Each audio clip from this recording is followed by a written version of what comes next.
O tema da mensagem de hoje é preparados para a guerra. Quantos estão preparados para a guerra? Dá um glória a Deus aí. Amém. Amém. Juízes capítulo 6, versículo 34, diz assim: Então o Espírito do Senhor revestiu a Gideão, o qual tocou a buzina, e os abiezritas se ajuntaram após ele. E enviou mensageiro por toda a tribo de Manassés, que também se ajuntou após ele. Também enviou mensageiro a Aser, a Zebulon e a Naftali, que lhe saíram-lhe ao encontro. E disse o Senhor a Gideão: Muito é o povo que está contigo, para eu dar os midianitas em suas mãos, a fim de que Israel não se glorie contra mim, dizendo: a minha mão me livrou. Agora, pois, apregou-a aos ouvidos do povo, dizendo, repita, apregou-a aos ouvidos desse povo, dizendo, quem for medroso e tímido, volte e retire-se apressadamente das montanhas de Gileade. Então voltaram do povo 22.000 e 10.000 ficaram. E disse o Senhor a Gideão: ainda há muito povo, faça-os descer às águas e ali os provarei. E será que daqueles de que eu te disser, este irá contigo, esse contigo irá. Porém, de todo aquele que eu te disser, este não irá contigo, esse não irá. E fez descer o povo às águas. Então o Senhor disse a Gideão: qualquer que lamber as águas com a sua língua, como as lambe o cão, esse porás à parte. Como também todo aquele a que se abaixar de joelho a beber.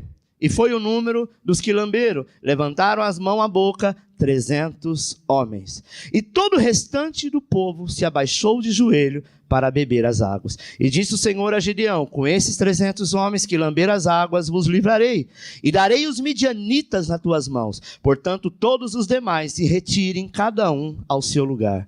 E o povo tomou na sua mão a provisão e as suas buzinas, e enviou a todos os outros homens de Israel, cada um à sua tenda. Porém, os 300 homens reteve, e estava o arraial dos midianitas embaixo no vale.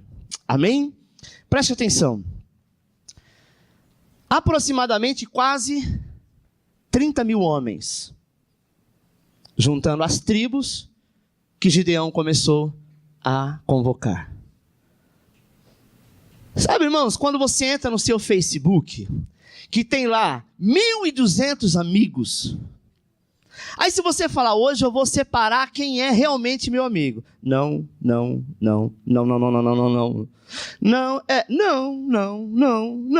vai ficar meia dúzia.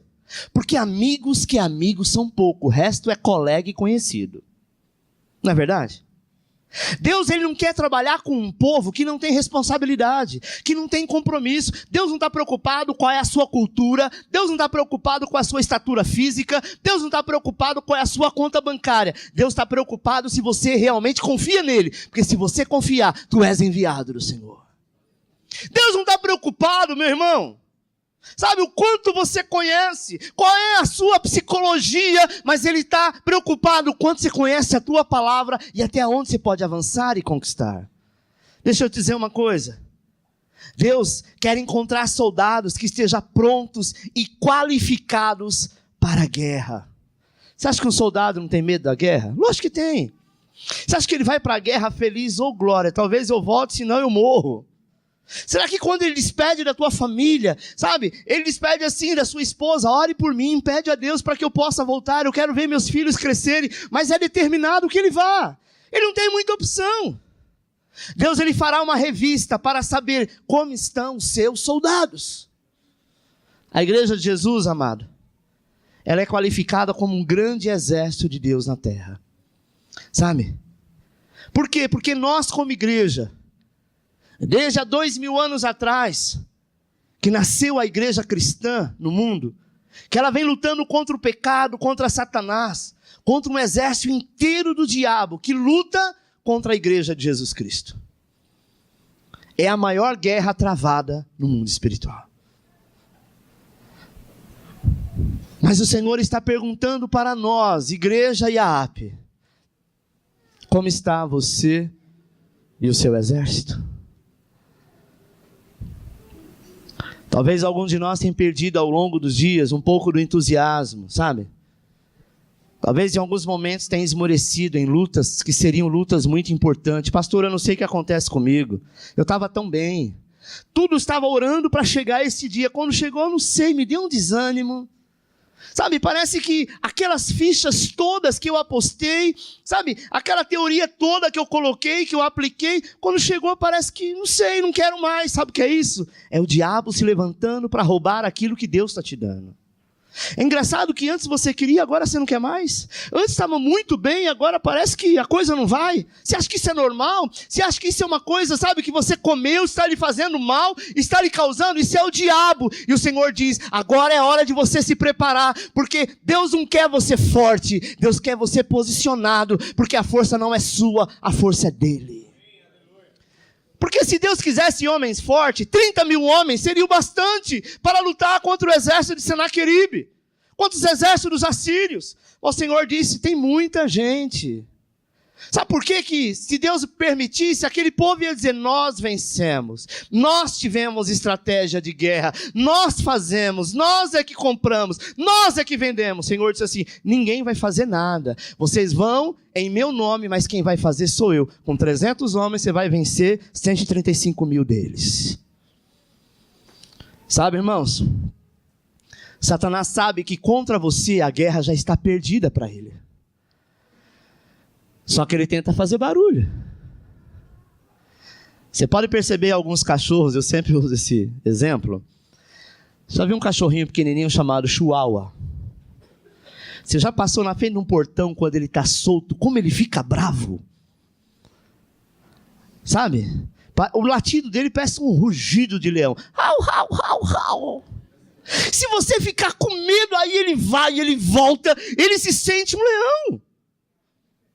Mas se você voltar a bater o pé, ele sai correndo. Canhanhã, canhanhã. Esse é o diabo. A Bíblia diz, amado, que o diabo é como um leão que brama. Qual a diferença de bramar e rugir? Sabe quando o leão brama? Quando ele está velho e sem dente. O leão novo, o que comanda, ele dá o rugido. Porque ele é o rei.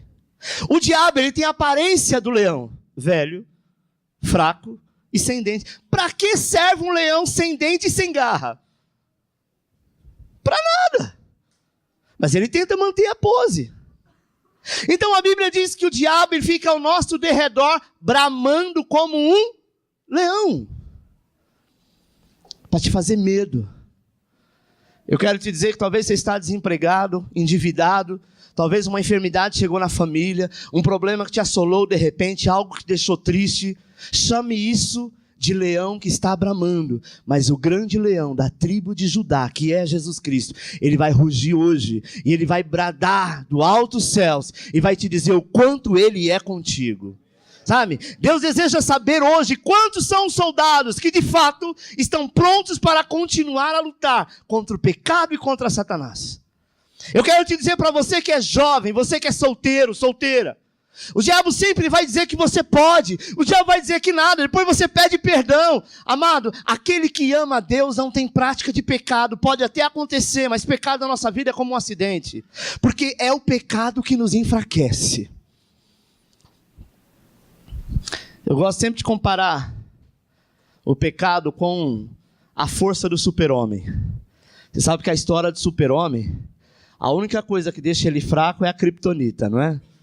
Então, se tiver a criptonita, toda a força dele acaba. O crente, a criptonita do crente chama-se pecado.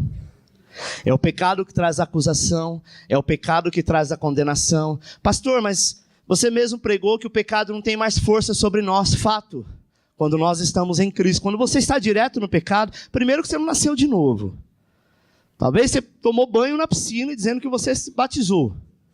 Porque quem tem prazer no pecado não nasceu de novo.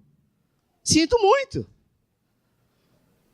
O pecado, quando chega a nós devemos, sabe, rejeitá-lo. Talvez no momento você aceitou porque você foi tentado, porque você deixou ser movido por aquele sentimento, por aquela ação, mas depois vem o arrependimento, vem o peso. Este peso é a consciência do Espírito Santo. Sabe, irmãos? Uma coisa que nós devemos fazer quando esses ataques vêm é para você se levantar e dizer: sou amado do Senhor. Eu sou tão amado que o diabo está incomodado comigo. Ele quer que eu caia, mas eu não vou cair, porque ainda que eu esteja fraco, arrastejando, e ele bramando como um leão, o grande leão da tribo de Judá vai bradar do alto dos céus e eu me colocarei de pé. Pergunte para o irmão e para a irmã que está do teu lado: você está pronto? Será que o Senhor fizer hoje, no primeiro dia desta campanha, uma convocação, sabe? Uma forma de revista, sabe? Sabe quando o jovem, com 17 para 18 anos, ele vai se alistar no tiro de guerra? Você já viu como que é isso? Na minha época era assim, eu acho que até hoje é assim.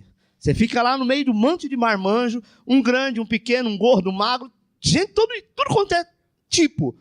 Basicamente a mesma idade, tudo pelado. O sargento passa, olhando. Não sei o que ele tanto vê, mas ele passa olhando. Por quê? Porque roupa mascara. Ele vai ver se você tem tatuagem, ele vai ver se você tem algum sinal de nascença, ele vai ver se você tem algum defeito. Por quê? Porque ele vai estar revistando todo aquele povo para que supostamente você possa ser escolhido para participar do tiro de guerra. Futuramente, do exército, da marinha ou da aeronáutica, se você seguir carreira. Mas eles pegam alguém pelo currículo escolar? Eles pegam alguém porque alguém indicou, é um cartucho? Não. É feita uma revista. Eu quero te dizer, amado, que quando Gideão estava com todos aqueles homens, Deus já tinha escaneado todos aqueles 30 mil homens. E aí ele fala no ouvido de Gideão, diz para eles, fala ao ouvido deles, aqueles que forem covardes, de alguma forma meio, sabe, com medo, medroso, pode falar que eles podem ir embora, na boa. Não vai pegar nada. Tinha uns que estavam esperando alguém dizer alguma coisa. Hoje, se o Senhor falar, ó, aquele que não sentir de ser obediente, de ser Gideão, de orar, de jejuar, precisa não. Muitas pessoas falam, amém, eu não estava sentindo mesmo. Covarde. Nós precisamos, amados, estar pronto. Ou você está pronto, ou você desista. Não tem meio termo. Deus está formando um grande exército para quê? Para lutar contra o inimigo. Por que você acha que o Senhor nos ordenou que nós dessemos uma volta aqui no bairro? Porque a igreja representa a presença de Deus na tua vida. Sabe o que acontecia com Daniel quando ele estava na Babilônia? A Bíblia diz que ele pede um quarto, que ele abria uma janela, dava mais ou menos na direção do templo da qual ele tinha e orava ao Senhor lá em Jerusalém. A Bíblia diz que ele abria a janela, ajoelhava, estendia as mãos e orava clamando pela aliança que ele tinha com o Senhor no templo, aliança que ele tinha com o sacerdote, aliança que ele tinha como sumo sacerdote, e ele dizia, baseado nesta aliança, Senhor, eu sei que o Senhor é comigo, e Deus colocou, sabe, Daniel como rei, como um governador, como ele fez com José do Egito. Irmão, eu quero que você saiba que aonde você estiver, você pode cumprir esse papel. Você pode dizer, Senhor, eu tenho um pastor, eu tenho um sacerdote, eu tenho um líder de célula, eu tenho alguém que ora por mim. Esta aliança eu posso estar do outro lado do mundo. Quando eu levanto a minha mão em aliança, Deus responde. A Bíblia diz que Elias fez isso. Quando ele é confrontado com os profetas de Baal, ele ora, e a oração dele, ele não fala nada a não ser as 3 alianças. Ele diz, Deus de Abraão, Deus de Isaac e Deus de Jacó. Quando ele fala as 3 alianças, que representa Pai, Filho e Espírito Santo, o fogo desce e consome todo o holocausto. Sabe, irmão? Deus é Deus de aliança. Você pode ser a melhor pessoa do mundo, se você não tiver aliança, você não tem nada. Muito simples, quer ver? Você é uma moça que está procurando um jovem rapaz para se casar. Você tem lá 18, 19, 20, vou colocar 25 anos. De repente aparece um bonitão de 45. 45, ele pode ser bonitão de 45, tipo eu, assim, sabe? Mas por que 45 anos nunca casou? Alguma coisa tem. Sim ou não? A mulher com 45 que nunca casou ainda é aceitável, mas um homem, nos dias de hoje, Nunca casou, nunca teve namorada, nunca teve ninguém. Alguma coisa estranha tem. Ou não tem? Eu estou dizendo nem pelos desejos sexuais dele, não estou dizendo isso. Eu estou dizendo que uma pessoa com uma idade dessa que nunca casou, boa coisa ele não é. Ou ele é muito exigente. Amém, irmão? Então preste atenção. É natural um homem de 45 anos, talvez já ter casado, primeiro casamento, segundo casamento, um filho, 2 filhos, isso é normal.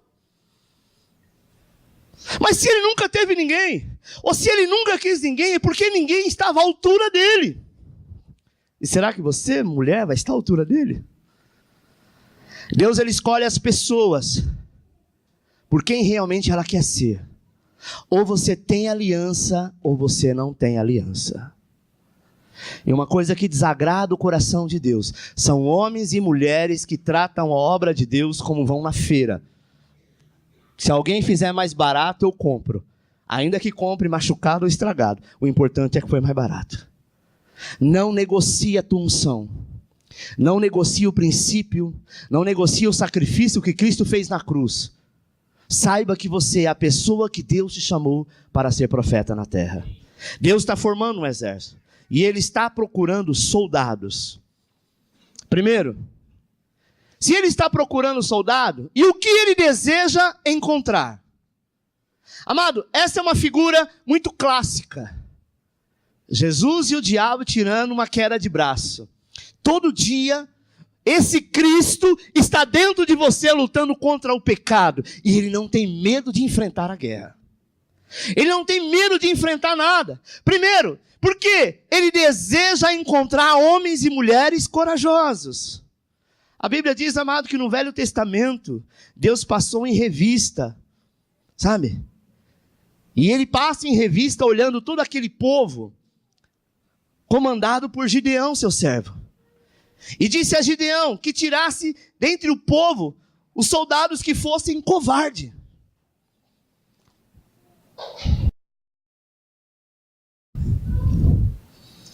Será que os soldados... Ou melhor, vamos voltar, vamos tirar a palavra soldados, vamos colocar só covarde.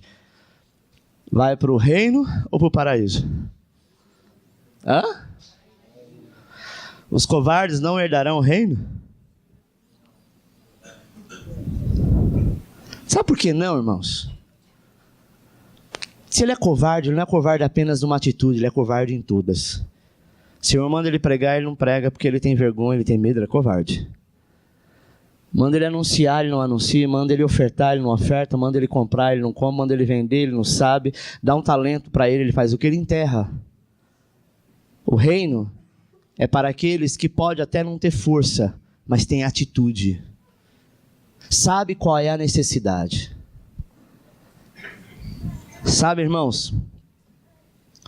Esses dias eu vi um programa de televisão, uma mãe que era faxineira, e que formou 2 filhos na faculdade.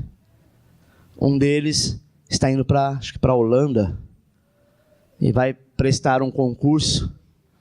Ela não tinha marido, porque depois do segundo filho, assim que nasceu o segundo filho, o marido foi embora. E essa mãe foi valente.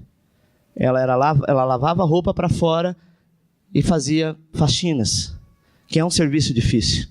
Saía às 4 horas da manhã. Quando chegava, era à noite, juntamente com as suas filhas, que estavam chegando da faculdade. Venceu, não foi fácil para essa mulher. Mas você pode ter certeza que diante de Deus ela é honrada. Tanto que o Senhor tem honrado os seus próprios filhos. Ah, pastor, é uma história muito bonita, mas toda história bonita tem uma dificuldade no meio. Às vezes nós queremos algo da parte de Deus que Ele é tão poderoso para nos dar, é fato, mas Deus não aceita covardes. Covarde é aquele que fica de braço cruzado achando que vai cair do céu, mas não vai mesmo. A Bíblia diz assim aos covardes e aos preguiçosos, que pelo fato de eles serem preguiçosos e covardes, eles não comem. Por quê? Porque nós iremos comer do trabalho, do nosso suor. Essa foi a lei a partir do pecado que foi determinado lá no Éden. Então não adianta, irmãos. Não adianta a gente querer mudar a situação. O Senhor passou em revista e Ele viu que a maioria daqueles soldados eram covardes. Ou seja, 22 mil 22 mil pessoas, 22 mil homens. Juízes 7,3 diz: agora, pois, apregou aos ouvidos do povo, dizendo: quem for medroso e tímido, volte e retire-se apressadamente das montanhas de Gileade. Então voltaram do povo 22 mil e 10 mil ficaram. O total era 32 mil pessoas.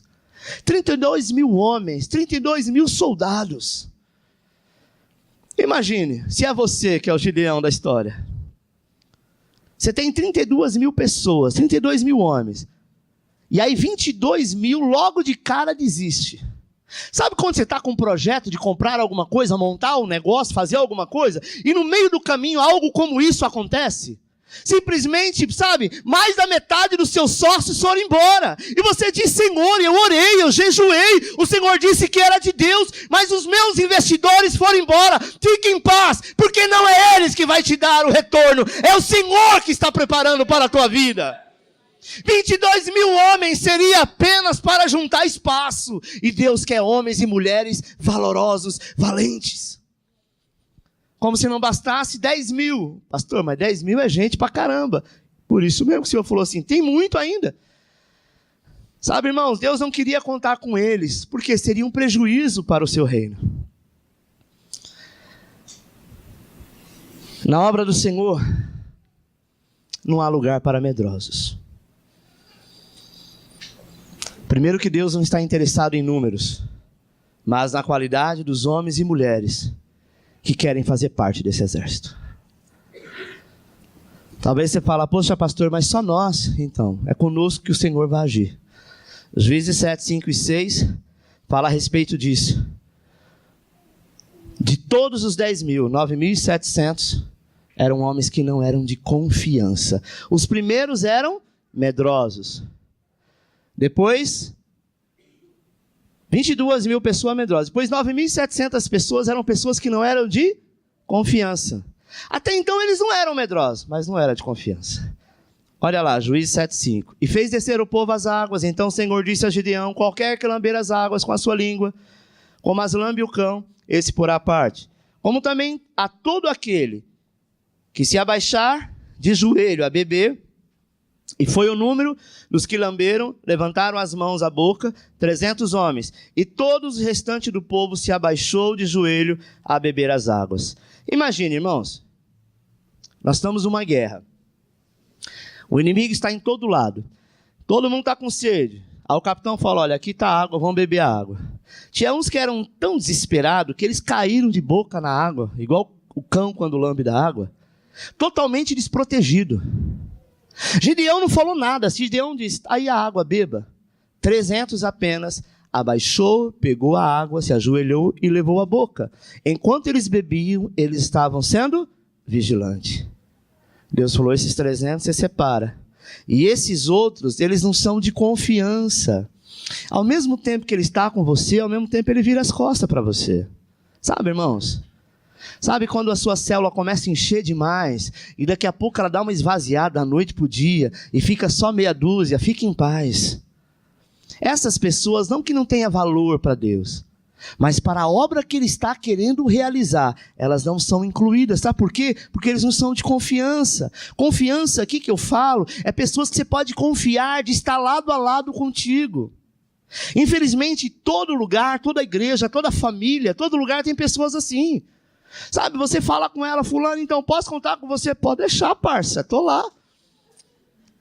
Que hora que é mesmo? Tal hora, você vai ver, tô lá. E ele nem aparece, nem dá satisfação. Depois, quando você cobra, então, rapaz, você nem sabe o que aconteceu. E aí vem aquelas desculpas esfarrapadas. Sabe o que Deus faz com essas pessoas? Deixa de lado, porque não é de confiança. Confiança é aquele que largou tudo e diz: olha, eu estou aqui porque eu sou um contigo. Confiança é seu pai e sua mãe, que passou a vida inteira comendo o pão que o diabo amassou para que você pudesse ter vida. Às vezes nós, quando crescemos, somente na fase da adolescência, a gente tem mania de arrumar todos os amigos, e os nossos pais acabam sendo os nossos inimigos. É uma mentira do diabo. Seu pai e sua mãe podem ter sido o pior que foi, mas ele sempre vai orar para você, vai olhar para você e vai desejar o melhor para você. Talvez em algum momento da vida deles erraram, claro, eles são seres humanos. Mas eles sim são amigos, são famílias. E nós sabemos que tem amigos que são muito maiores do que muitos irmãos. Então Deus, amado, requer de nós uma família, uma grande família. Eu estou querendo levantar, o meu propósito aqui é levantar 300 gideões. Por quê? Porque a igreja que o Senhor colocou para que nós, eu não digo eu, pudéssemos ministrar é algo muito grande. Muitas vidas virão. Se prepare, porque o Senhor disse, muitas coisas vão acontecer. Muitas igrejas serão plantadas, mas serão baseadas nesses 300 que vai começar uma grande obra. Irmãos, isso é um privilégio para nós. Ter a oportunidade de ser escolhido pelo Senhor e dizer, eis-me aqui, Deus. Eu não posso fazer muito, eu não tenho muito a fazer, mas eu estou aqui, conte comigo. Esses 300 homens não precisaram fazer nada, eles precisaram apenas ter atitude. Pastor, mas será que eles também não tinham medo? E por isso eles não foram chamados de medrosos? Teve medo, é claro que teve. Imagine você, 32 mil pessoas para ficar 300, para lutar contra o mesmo inimigo. Numericamente era impossível, mas esse é o nosso Deus. Deus, Ele não quer que você age pela força do teu braço, mas pela força daquilo que foi plantado no teu coração. Um dos grandes problemas da igreja de Cristo são os medrosos. Aqueles que não se engajam na luta, sabe? Aqueles que preferem não enfrentar o pecado. Aqueles que preferem não lutar contra Satanás. Não, pastor, eu já tentei, mas eu não consigo. Toda vez que eu falo que eu vou largar esse vício, daqui a pouco eu estou nele de novo. Então, você vai morrer com ele. Porque tu é medroso, você acha que não vai conseguir. Você acha que a tua oração não sobe ao céu. Você acha que o teu jejum você não vai conseguir concluir. Esse é problema. Medrosos. Medrosos são aqueles que antes de chegar à conclusão final, ele já declara que não vai conseguir. Sabe? Não enfrenta nada. Vive derrotados e vencidos. Mas eu creio, irmãos, como o Senhor nos prometeu que esse semestre o Senhor mudaria a nossa história. É baseado nesta palavra que eu estou aqui falando. É baseado nesta palavra que eu creio ser a hora de tomar decisões sérias na nossa vida espiritual. Agora é o momento. Não posso obrigar ninguém, mas nós precisamos definir que tipo de cristão nós queremos ser. Se fazemos parte de um grande exército de medrosos ou de um pequeno exército de vitoriosos. Qual é o seu objetivo? Aonde você quer chegar? Conhecendo, amado, a sinceridade e a seriedade de ser um soldado. Sabe qual é o soldado? O soldado é aquele que ele está à frente de uma célula. Um pastor que está à frente de uma igreja, um missionário que está à frente da obra, e ele está pronto, ele sabe que ele tem horário para comer, horário para beber, horário para dormir, e ao mesmo tempo ele não tem horário para nada, porque se alguém precisar, ele está pronto. Na guerra, é saber que o tempo inteiro você está vigilante, mas você está defendendo uma causa, está defendendo um país, e quando você sair de lá, você vai chegar na tua cidade com honrarias e glórias. Amém? Até um soldado, quando ele morre, o seu enterro é diferente de todos os outros. É com honraria e com glórias. Por quê? Porque ele prestou um grande serviço. Você pertence ao exército de Deus? Essa é a pergunta que o Senhor faz para você. Pastor, eu não pertenço ainda, mas eu quero pertencer. Então você precisa ter coragem para lutar, coragem para assumir, coragem para trabalhar, coragem para decidir aonde você quer chegar. Sabe, irmãos? Quando você faz um jejum, Deus coloca no teu coração que você vai ficar 24 horas em jejum. Amém, Senhor? As primeiras horas é fácil, as segundas horas, no meio mais ou menos, já fica mais difícil, mas no finalzinho é a pior. Você tem duas opções. Esquece e avança, ou fica murmurando, meu Deus, falta 3 horas, 45 minutos e 12 segundos. Você vai sofrer ou não vai? Você não propôs? Você não confia? Se não confia, não faça, irmãos. Sabe por quê? Dura coisa é aquele que cai na mão do Deus vivo. Deus é muito bom para abençoar, mas Deus também é bom para cobrar atitude. É melhor que você não faça, a Bíblia é muito clara, é melhor que você não faça o voto do que você fazer e não cumpri-lo. Mas eu não vou cumprir porque eu não tenho dinheiro. Então você já está fora. Porque ainda que preciso for abrir a boca de um peixe, tirar o valor, ele vai fazer. Você só não vai cumprir se você tiver medo. O medroso nunca acha solução. Nunca acha saída. No reino de Deus não há lugar para medrosos, para covardes, que não querem assumir compromisso. Amém? Um homem e uma mulher que não quer assumir o compromisso do casamento é um covarde, é um frouxo. Tinha a opção de não querer casar, mas já que arrumou, então vá até o final. Ah, não era isso que eu queria. Nós estamos falando com adultos, e não com moleques. Nós precisamos saber aonde você quer chegar. E aonde você determinar que você vai chegar, possivelmente possa ser difícil, mas se posicione. Sabe, irmão, sabe uma coisa que tem acabado com muitos casamentos? É uma maldição chamada ciúmes. Ciúmes é aquilo que a pessoa tem e é uma guerra contra ela mesma. Ciúmes é igual insegurança. Hoje eu vivo muito bem com a minha esposa, mas no começo do nosso relacionamento, quase fomos bombardeados por ciúmes. Eu tive um relacionamento que não deu certo por conta de ciúmes. Eu já era pastor, e quando eu comecei a namorar com a agora atual pastora Beth, até então era a irmã Beth, houve uma guerra. Satanás colocou um ciúme muito grande no coração dela. Ela me conheceu, pastor, foi eu que a batizei. E eu sempre fui isso aqui, irmãos. Sabe, nunca tive nenhuma beleza, nunca tive dinheiro, nunca fui uma pessoa tão carismática, mas eu gosto de abraçar todo mundo, beijar todo mundo, é homem, é mulher, é criança, é adolescente, todo mundo. Esses dias o Jefferson falou assim, pastor, o dia que você me conheceu, você me deu um tapa na cabeça. Eu disse, sério? Foi na testa ou na cabeça? Na nuca. Eu falei, filho, isso é carinho. Hoje ele sabe o que é. Eu sempre brinquei com os meus filhos, dando um tapinha, assim, às vezes brincando, puxando o cabelo. A semana que eu não fazia, eles falavam, pai, você está com raiva de mim? Porque eu sou meio ogro mesmo, sabe? Minhas brincadeiras é assim, não com força, né? Mas é uma forma de tocar.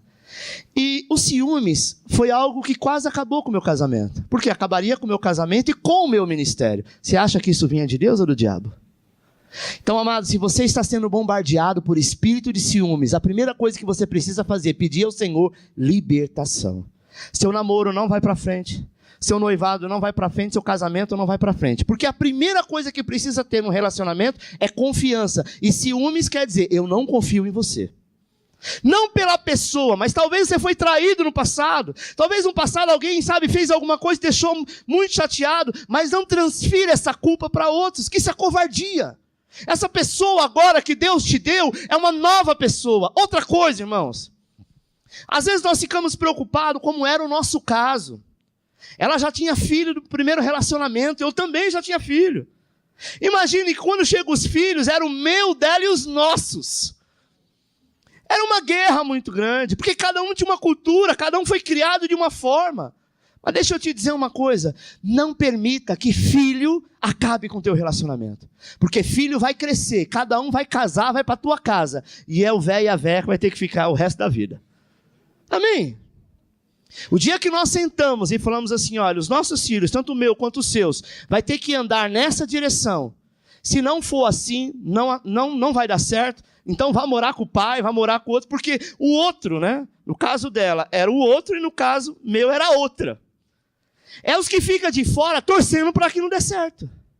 Engraçado que os meus filhos, quando eu me casei, eu já tinha 2 filhos, a minha ex-mulher nunca deixou eles virem para São Paulo passar as férias comigo. Só foi arrumar um casamento que agora eles podiam ficar o mês inteiro. Por quê? Porque ficava, sabe, já vinha cheio de veneno. E criança, ela se envolve com aquilo que o pai e a mãe que cria, que está junto, faz. E aí vem ciúmes, aí vem contenda. Deixa eu dizer uma coisa para você, meu irmão. Nós devemos amar os filhos e não abandoná-los. Mas não permita que filhos acabem com o seu relacionamento. Porque você vai ficar com eles, essa pessoa vai arrumar outro, vai ser feliz e você vai ficar chupando o dedo. Amém? Pastor, mas eu faço o que com o filho? Ensina ele o caminho que deve andar. Ensine para ele o amor de Deus. Uma vez que ele aprendeu o amor de Deus, ele vai aprender o que é amar o próximo. E o próximo às vezes não é o pai dele, mas é a mãe. Mas não é a mãe dele, mas é a madrasta, é o padrasto, não importa. É engraçado que às vezes filho é assim. Você não é meu pai, você não é minha mãe. Eu já ouvi isso várias vezes. Um dia eu disse, eu não sou seu pai, mas sou eu que te sustento. Então dentro da minha casa o beabá corre do jeito que eu quero. Um dia meus filhos falou para minha esposa, você não é minha mãe. Ela falou assim, então, posso até não ser, mas quem lava, passa e cozinha para você sou eu. Então aqui o negócio é mais embaixo. Um dia os meus filhos disseram, não quero ficar na igreja. Eu falei, amém, você pode ir para qualquer lugar, mas dentro da minha casa é igreja. Então dentro da minha casa tem que ser igreja. Se não for igreja, então não dá certo. Sabe, irmãos, eu poderia me acovardar para ganhar o coração dos meus filhos, mas eu perderia o coração de Deus. Como a Bíblia fala, sabe, do sacerdote Eli, que perdeu a graça do Senhor porque ficou acoitando o filho. Os nossos filhos têm que ser os primeiros a ser parte do exército. A sua família tem que ser o primeiro a participar contigo do exército de Deus. Porque senão não dá certo, irmão. Não adianta você casar com uma pessoa, como aconteceu com Salomão. Sabe? Salomão tinha muitas mulheres, muitas concubinas, mas no final do ministério dele, ele quase se perde, porque um homem com tanta sabedoria, por envolvimento das mulheres que ele aceitava, cada uma trazia o seu Deus, queria fazer com que ele adorasse, até o momento que ele se prostra diante de outros deuses. Deixa eu te dizer uma coisa, Deus te levantou para ser homem e mulher de Deus, coloque a cabeça em pé, vai se levantar o inferno inteiro, sabe, para te afrontar. A família da minha esposa se levantou demais contra a minha vida porque eu era pastor, mas o Senhor diz, fique em paz, porque eu vou mudar esse quadro, e o quadro foi mudado. Sabe, irmãos, sempre vai ter pessoas que vão se intimidar. Deus deseja encontrar homens e mulheres corajosos. Não é fácil você enfrentar a família. Não é fácil você enfrentar o chefe. Não é fácil você enfrentar uma situação financeira. Não é fácil você enfrentar um problema de saúde. Mas se o Senhor estiver contigo, você enfrenta qualquer barreira. E a pergunta é, e o que Ele deseja encontrar? 2, Deus quer encontrar servos preparados. O soldado precisa, amado, estar com a armadura completa. Sabe? Paulo nos apresenta a armadura do crente em Efésios 6, ele fala sobre isso. Você já leu esse texto? E a partir daqui que nos é apresentado a armadura de Deus para lutar contra Satanás, está preparado para aquilo que Deus quer de nós. Deixa eu te dizer uma coisa. Você não está aqui nesta noite de bobeira. Você que está me vendo, me ouvindo pelo YouTube, não está ouvindo essa mensagem de bobeira. Deus tem um chamado especial para você. E Ele colocou um anjo que vai na tua frente. Ele disse, olha, não se levante contra esse anjo, porque você vai estar se levantando contra mim. Sabe, irmãos, todos nós precisamos de uma ordem de comando. Vocês têm a ordem de comando que é o vosso líder na célula, que é o vosso pastor. Eu tenho uma ordem de comando dos meus superiores e assim sucessivamente. Se nós não andarmos em unidade, se nós não andarmos em aliança, nós não chegaremos a lugar algum. Por muitas vezes eu me encontrei perdido no ministério. Se eu fosse uma pessoa que andasse sozinho o tempo inteiro, eu poderia ter me perdido, como a gente já viu vários pastores se perderem. Mas nós precisamos de uma ordem de comando, e para isso você precisa de uma liderança forte. E qual é a liderança forte? De homens corajosos. Sabe qual é o corajoso? É aquele que conhece e fala, olha, eu errei, eu pequei, eu falhei, mas eu reconheço e agora eu vou começar de novo. Corajoso não é aquele que nunca caiu. Corajoso e forte não é aquele que nunca teve medo ou nunca enfraqueceu. Corajoso é aquele que passou pelo momento difícil, sabe, sacudiu a poeira, levantou a cabeça e deu a volta por cima. Deixa eu dizer uma coisa, amado. Você deve amar a sua família. Você deve amar os seus pais, você deve amar os seus filhos, você deve amar os seus amigos. Mas o amor deles, que você tem por eles, não pode ser maior do que o amor que você tem pelo Senhor. Amém? A Bíblia diz que nós devemos amar o nosso irmão, mas nós devemos amar o Senhor com todo o nosso coração. Eu só posso estar preparado quando gastamos tempo na meditação da palavra, quando oramos, quando vivemos em comunhão. Eu preciso estar preparado para a guerra, e não adianta coragem sem preparo, porque é derrota certa. Pastor, eu sou vitorioso, eu sou corajoso, eu não tenho medo de nada. Mas se você não estiver preparado, segundo a palavra do Senhor, você pode ter toda a coragem do mundo, você será derrotado. Sabe? O que se lamenta é como muitos que não estão preparados para coisa alguma, porque vivem em momentos de desânimo. Uma hora está lá em cima, outra hora está lá embaixo. Aonde você quer chegar, meu filho? O que você quer fazer? É engraçado que quando você se depara com uma pessoa adulta e madura, você vai falar, no final ela vai perguntar, mas afinal de contas, o que você quer? Dá a impressão que a pessoa é seca, não é? Nossa, mas eu rodeei tanto, fiz um monte de florzinha, de coraçãozinho na minha carta, para a pessoa poder entender, ela foi direto ao assunto. O que você quer? Jesus era muito claro nisso. O que você quer que eu te faça? Nós precisamos ser objetivos. Aonde você quer chegar? Tem gente que ora e não sabe pedir. A palavra de Deus diz assim que muitos não alcançam porque não sabem pedir. Pedir, dá-se-vos-á. Ou seja, uma vez que eu sei aonde eu quero chegar, aí então eu estou na metade do caminho que eu alcancei. Agora, quando você não sabe, Deus não se intromete. Amém? Uma coisa que você precisa entender, se você é um desses, sabe, que não se desperta, ainda há tempo para aproveitar a oportunidade do Senhor. E eu vou ser bem claro no que eu vou dizer agora, amada. Esta é uma semana profética para nós, como igreja IARP. É uma semana de decisão. É uma semana de atitude. É uma semana que o Senhor está te preparando para um grande povo. É uma semana que o Senhor está te preparando como um líder. Talvez você não está se vendo hoje como líder e nem consegue se ver lá na frente, mas se prepara porque se você está aqui, é porque você faz parte dos 300. E os 300 eram os 300 que seriam honrados. A Bíblia diz que você deve manter acesa a sua fé, a lâmpada da fé. Não permita jamais que esse azeite acabe. Qual é o azeite? O azeite é a presença do Espírito Santo. Sabe? A lâmpada não pode se apagar. Mateus 25:6 diz assim: mas meia-noite ouviu-se um clamor. Aí vem o esposo. Sai-lhe ao encontro. Então todas aquelas virgens se levantaram e prepararam as suas lâmpadas. E as loucas disseram às prudentes: dai-nos do vosso azeite, porque as nossas lâmpadas se apagaram. Mas as prudentes responderam dizendo: não seja caso que nos falte a nós e a vós. Ide antes aos que os vende e comprai-o para vós. E tendo elas ido comprá-lo, chegou o esposo e as estavam preparadas, entraram com eles para as bodas e fechou-se a porta. E depois chegaram também as outras virgens dizendo: Senhor, Senhor, abre-nos.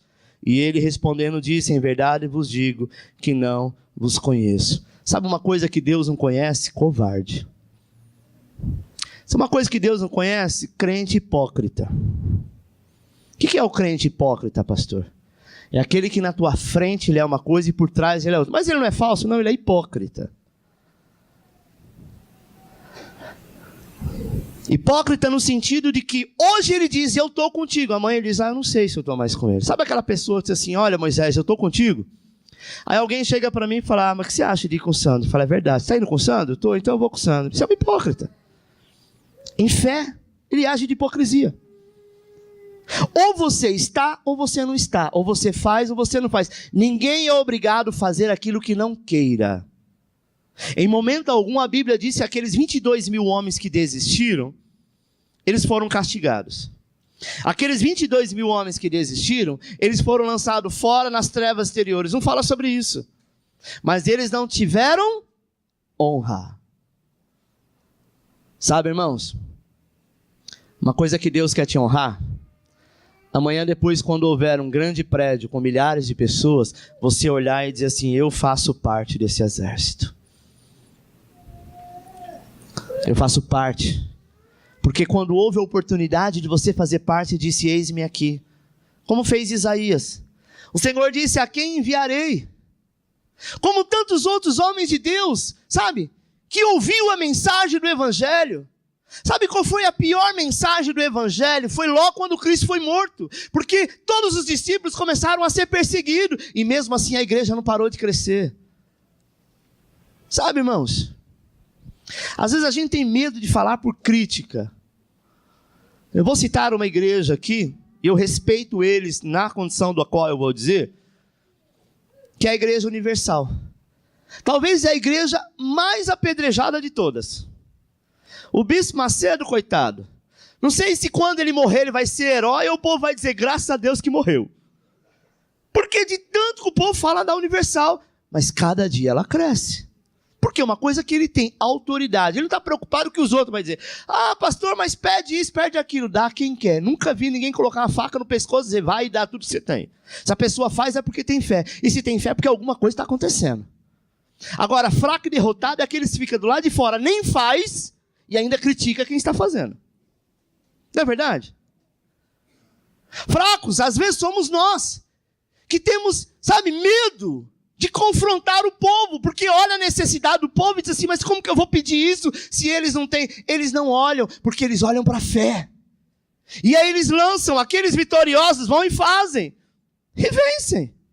E o povo taca a pedra, mas quanto mais taca a pedra, mais cresce. Um ditado que eu sempre gosto de usar é que ninguém joga pedra em árvore que não dá fruto. A gente só joga pedra em árvore que dá fruto. Ninguém quer sombra em árvore seca. Sabe, irmãos? Se estão te jogando pedra é porque você está produzindo fruto. É porque você está incomodando o inferno. É claro que cada um vai responder diante de Deus. E o que o Senhor deseja encontrar? Terceiro, Deus quer encontrar seus servos olhando para o alvo, como esse soldado que está com uma Bíblia na mão. Uma célula corajosa, amado, e preparada precisa ter alvo. Se não tiver, está tudo perdido. O nosso alvo como igreja é dia 10 de dezembro, nós iremos fazer a grande multiplicação. A célula tem que estar de olho nisso.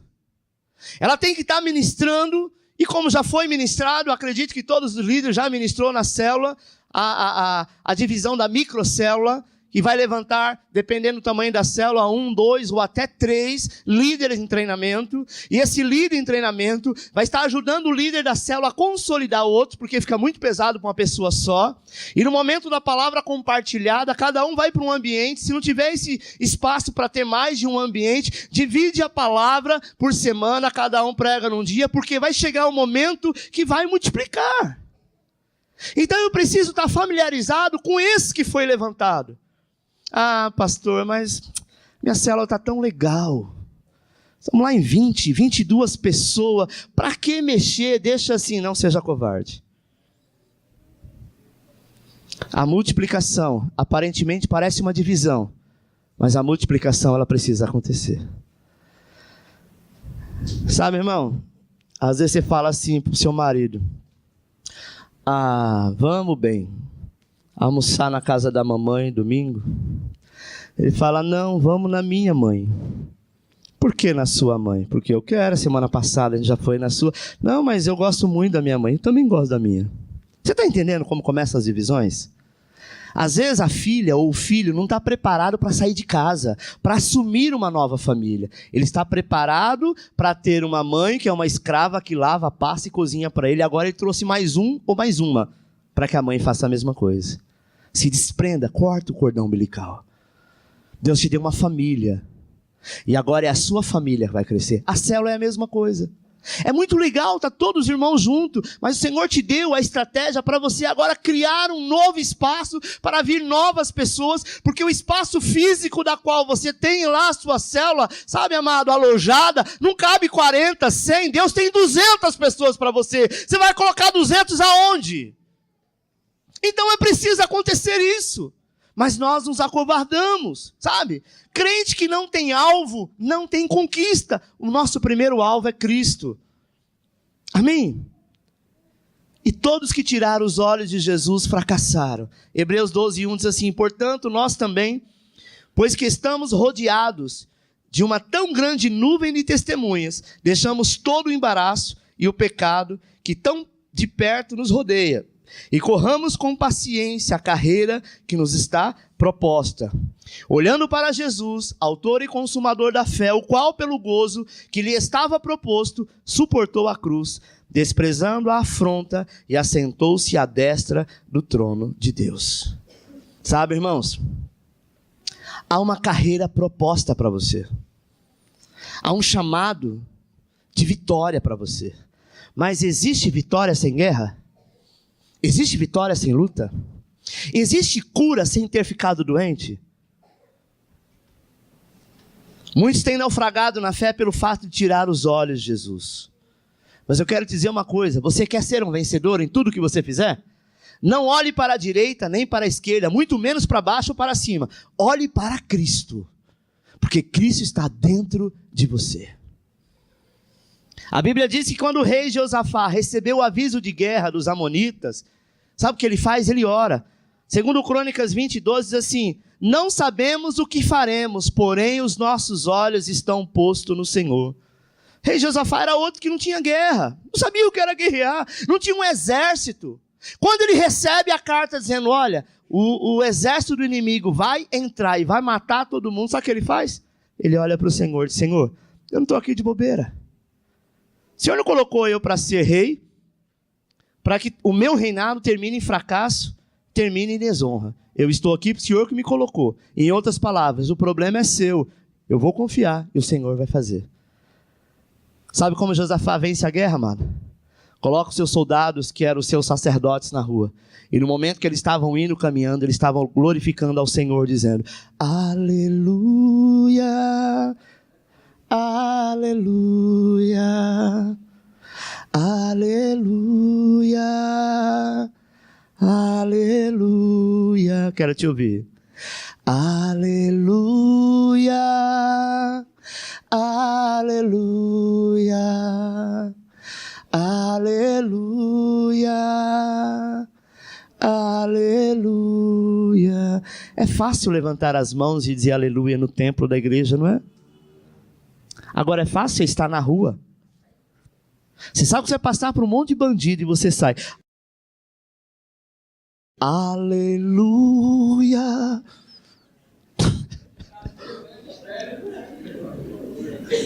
Josafá vence a guerra assim. Ele não tinha guerreiro. O Senhor disse, ele falou para o Senhor, como que nós vamos vencer a guerra? O Senhor só diz assim, fale aleluia. Glorifica. Confia. Ô irmão, não é fácil. Diante do medo não é fácil. Vem um cão bravo, um leão à sua direção, você não tem, se eu correr vai ser pior. Eu não tenho nem força para correr que minhas pernas tremem. Você vai ficar aleluia, aleluia, aleluia. O seu aleluia vai ser tão intenso que quando ele chegar perto de você, ele vai falar, opa, me enganei. Sabe, irmãos, quando nós falamos as coisas que Deus faz, a impressão que temos é que parece que conosco não vai acontecer, não é verdade. Deus te chamou para uma nova história, como nós cantamos hoje aqui no louvor. Sabe? Muitas pessoas vivem derrotadas porque não olham para Jesus. Os seus olhos estão postos no mundo, estão postos no pecado. E aí quando você é confrontado com o pecado, a pessoa que está olhando para o pecado fala, pastor, mas todo mundo faz. Tem um monte de gente na igreja que está fazendo, você não sabe? Por que você está falando comigo? Você sabia que tem um monte de jovem fazendo? Você sabia que os casais também estão fazendo? Você sabia que os irmãos também estão fazendo? Aí eu falo para ele, você sabia que você é acusador?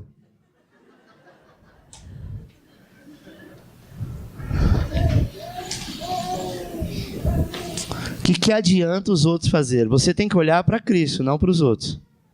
Não é verdade? É a mesma coisa a pessoa entrar e roubar alguma coisa, alguém vir te falar alguma coisa e falar, mas até os políticos roubam, por que eu não vou roubar? Justifica? Se você age assim, você não está preparado para a guerra, meu irmão. Se você não está preparado para a guerra, você não está preparado para a vitória. Lucas 9:62 diz assim, aquele que lança a mão no arado e olha para trás, não está apto para o reino de Deus. Você quer ir para o reino ou para o paraíso? Para o reino. O paraíso nós já temos. Nosso alvo agora é o reino. Sabe, irmãos? Aquele que lança a mão no arado e olha para trás, ou fica comparando por que os outros estão fazendo, não é apto para entrar no reino. Então, pastor, o que ele deseja é encontrar? Quarto, Deus quer encontrar homens e mulheres que tenham certeza da vitória. O apóstolo Paulo diz que a vitória é certa em Romanos 8,35. Quem nos separará do amor de Cristo? A tribulação? Ou a angústia? Ou a perseguição? Ou a fome? Ou a nudez? Ou o perigo? Ou a espada? Como está escrito, por amor de ti somos entregues à morte todo dia. Somos reputados como ovelhas para o matadouro. Mas em todas as coisas somos mais do que vencedores, por aquele que nos amou. Deus quer encontrar homens e mulheres, amado, tem certeza de vitória. Todo dia você é levado à morte, sabia? Todo dia é dia de você morrer. Mas por que eu não morri ontem? Porque Deus tem um propósito para você hoje e vai fazer você conquistar amanhã. Você já viu morte? Tem morte que é muito besta. Alguém tem uma inflamação, uma infecção, morre. Outro toma 5 tiros na cabeça e não morre. O outro cochilando no sofá, caiu, bateu a nuca na quina da mesinha de centro. Pum, morreu. O outro está lá, já perdeu não sei quantos órgãos, num acidente, e não morre. Por quê? Porque a morte tem o seu dia marcado e é determinado pelo Senhor. Eu quero te dizer que quem tem promessa não vai morrer antes que essa promessa se cumpra. Sabe, irmãos? Não fica preocupado se você vai morrer. Fica preocupado se você já alcançou tudo aquilo que Deus preparou para que você pudesse alcançar. Deus quer encontrar homens e mulheres que têm certeza dessa vitória. Sabe? Que venha o que vier, custe o que custar, a vitória é nossa, porque é o Senhor que nos garantiu. Eliseu, ele foi um profeta que viveu todos os dias na certeza que Deus lhe daria a vitória. Sabe por quê? Porque Eliseu era um homem de fé, amado. E por isso que ele se tornou um homem de vitória, um crente de fé. Eu quero te dizer que o Senhor, e a Bíblia chama ele de Senhor dos Exércitos, o nosso Deus é conhecido como o Senhor dos Exércitos. Ele vai passar em revista agora. Nós vamos orar. E o Senhor vai começar a te despir da cabeça aos pés. Se você desejar, você vai falar para o Senhor quais são os teus medos. Quais são as tuas vergonhas, quais são as suas timidez, quais são os seus bloqueios. Este é o momento. Eu quero dizer que o scanner de Deus vai te escanear da cabeça aos pés. E aquilo que ele encontrar em você de ruim, ele vai falar você, ele vai mandar você falar, confessar. E quando você confessar, ele vai começar a retirar. Porque ele quer fazer de você um dos 300. Deseja encontrar em sua igreja homens e mulheres preparados, que tenham alvos, que tenham objetivo, que tenham fé suficiente para viver um tempo de vitória. Num momento de crise, glória a Deus, é no momento de crise que nós somos vitoriosos. É no momento difícil que nós podemos provar a graça e o amor de Deus. Sabe, irmão? Ele pretende fazer coisas novas. E o novo está pronto todo dia para acontecer. O novo só não vai acontecer se você não quiser. A Bíblia diz que Deus não derrama vinho novo em odres velhos. Amém? O vinho novo, ele tem um tipo de fermentação que um odre velho, o odre era feito com pele de animais e tecidos. O odre velho normalmente ele era costurado, era remendado. Quando colocaram um vinho novo num odre velho, o odre velho não aguentava muito tempo. O que acontecia com o odre velho? Ele rompia o lacre e todo o vinho era derramado, era perdido. Então, quando o Senhor disse assim, que ele não derrama vinho novo em odre velho é aquelas pessoas que não querem mudança. Aquelas pessoas dizem, não, tá bom assim. Não, mas eu já fiz, tu tinha que fazer, já estou numa certa idade, para mim tá bom, já estou aposentando as botinas. Então, você está aposentando a botina, Deus não mandou, e você está simplesmente dando um aval de derrotado. Porque primeiro que você não morreu ainda. Amém? Quando Elias entrou em depressão, que entrou numa caverna, o Senhor, do lado de fora da caverna, começa a falar com ele. O rio seca, o corvo já não leva mais o pão nem a carne, e ele não tinha mais o que fazer. Sabe o que o Senhor fala para ele? Pode sair daí, porque eu ainda tenho muita coisa para fazer. Elias já estava aposentando, sabe? Tem crente que tem 30 anos de idade e fala, ai meu Deus, estou orando para que venha a minha aposentadoria. Que aposentadoria, irmão? Sabe? Que aposentadoria? Você é um menino ainda. Deus tem muita gente nessa cidade para você ganhar. Tem muita gente nas drogas perdido para você evangelizar. Tem muitas pessoas que precisam da misericórdia do Senhor através da tua vida. Não é hora de você viver cansado. É hora de você ser ativo e se despertar para um novo tempo de Deus. Amém? Deus, Ele quer trazer uma nova esperança para você. Feche os teus olhos, eu quero orar por você.